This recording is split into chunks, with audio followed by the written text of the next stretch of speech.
اعوذ باللہ من الشیطان الرجیم، بسم اللہ الرحمن الرحیم۔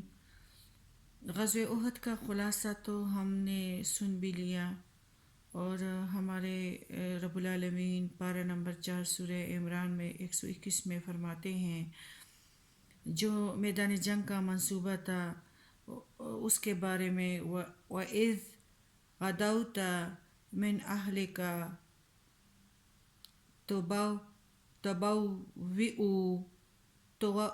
تُبَوِّئُ الْمُؤْمِنِينَ مقاعد للقتال واللہ سمیع علیم۔ اور جب تو صبح کو اپنے گھر سے نکلا، مومنوں کو لڑائی کے ٹھکانے پر بٹھانے لگا، اور اللہ سننے والا اور جاننے والا ہے۔ اس آیات میں حضرت محمد صلی اللہ علیہ وآلہ وسلم کی جنگ کی تیاری، گھر سے میدان جنگ کی طرف روانگی اور میدان جنگ میں صف بندی کے واقعات کی طرف اشارہ ہے۔ حضور صلی اللہ علیہ وآلہ وسلم صبح سویرے راہ حق میں جہاد کے لیے گھر سے روانہ ہوئے۔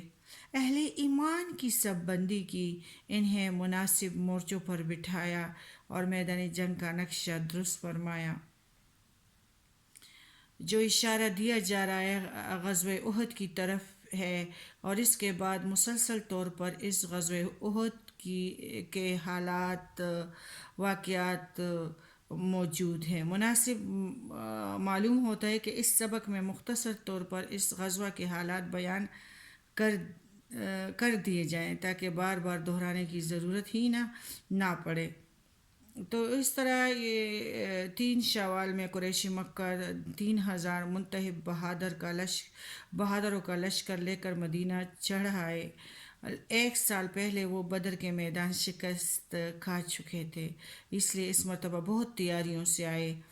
حضرت محمد صلی اللہ علیہ وآلہ وسلم نے صحابہ سے مشورہ کیا۔ بڑے بوڑھوں کی رائے تھی کہ شہر کے اندر رہ کر مدافعت کی جائے۔ منافقوں کے سردار عبداللہ بن ابی کی رائے بھی یہی تھی۔ نوجوانوں نے کہا یہ کمزوری کی نشانی ہے، ہم باہر نکل کر مقابلہ کرنا چاہتے ہیں، ہم ہر طرح سے سر دھڑ کی بازی لگائیں گے۔ حضرت محمد صلی اللہ علیہ وآلہ وسلم نے اس رائے سے اتفاق کیا، گھر سے ذرا پہن کر باہر نکلے اور مسلمانوں کے ساتھ شہر سے باہر میدان جنگ کی طرف روانہ ہوئے۔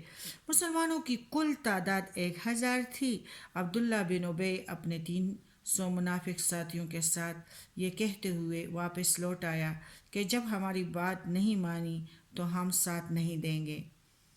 حضرت محمد صلی اللہ علیہ وآلہ وسلم نے جھنڈا حضرت منصب بن عمیر کو سونپا، زبیر بن عوام کو رسالہ پر مقرر فرمایا جو مسلمان ذرا پوش نہ تھے۔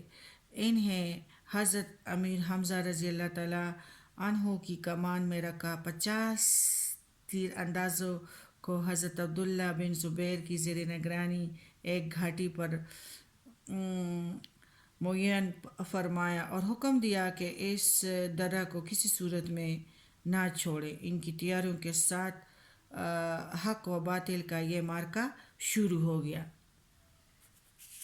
اب ہمارا ہے آیت نمبر 122۔ اذ ہمت طائفتان منکم ان تفشلا واللہ ولیہما وعلی اللہ فلیتوکل المؤمنون۔ جب تم میں سے 2 فرقوں نے ارادہ کیا کہ نہ مردی کرے اور اللہ ان کا مددگار تھا، اور چاہیے کہ اللہ ہی پر مومن بھروسہ کرے۔ طائفتان 2 گروہ، 2 جماعتوں سے مراد بنو حارثہ اور بنو سلمہ 2 قبیلوں کی وہ افراد ہے جو غزوہ احد کے موقع پر دل برداشتہ اور شکستہ خاطر ہو گئے تھے۔ اسی طرح میدان جنگ کا جو منصوبہ بیان ہو چکا ہے، میں نے کر دیا ہے، اب یعنی آپ نے سن بھی لیا ہے، 3,000 قریشی بہادروں کے مقابلے میں مسلمانوں کی کل تعداد صرف 1,000 تھی۔ ان میں سے بھی 300 دھوکہ منافق اپنے سردار عبداللہ بن ابی کے ہمراہ راستہ سے ہی واپس لوٹ گئے۔ یہ دیکھ کر کمزور دل لوگوں کو فکر لاحق ہونا غیر معمولی بات نہیں تھی۔ بنو حارثہ اور بنو سلمہ کے لوگ گھبرا گئے کہ اب کیا ہوگا۔ اللہ نے ان کے دلوں میں حوصلہ مندی اور جرأت کے جذبات ابار دیے اور کثرت کا تصور ہی دل سے قلت اور کثرت کا تصور ہی دل سے نکال دیا۔ مسلمان اللہ پر بھروسہ کرتے ہوئے اس قوت سے بڑھے کہ کفار کے حوصلے ختم ہو گئے اور وہ میدان جنگ سے بھاگ کھڑے ہوئے۔ مجاہدین اسلام نے انہیں گرفتار کرنا اور سامان اکٹھا کرنا شروع کر دیا، اور یہ دیکھ کر درہ پر جو لوگ بیٹھے ہوئے تھے 50 تیر انداز بھی اس کام میں شریک ہو گئے۔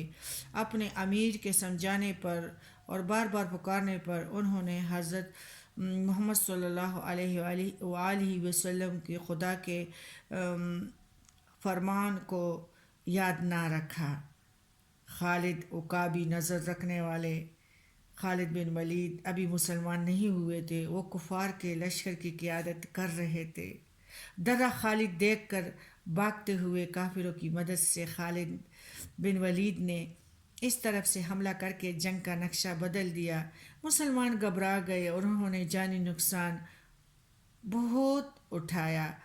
خود نبی کریم صلی اللہ علیہ وآلہ وسلم زخمی ہو گئے۔ صفیں دوبارہ جمے، ایک بار پھر مجاہد مطلب سر پہ کفن باندھ کر کھڑے ہو گئے اور انہوں نے قریشی بہادروں کو مار بھگایا۔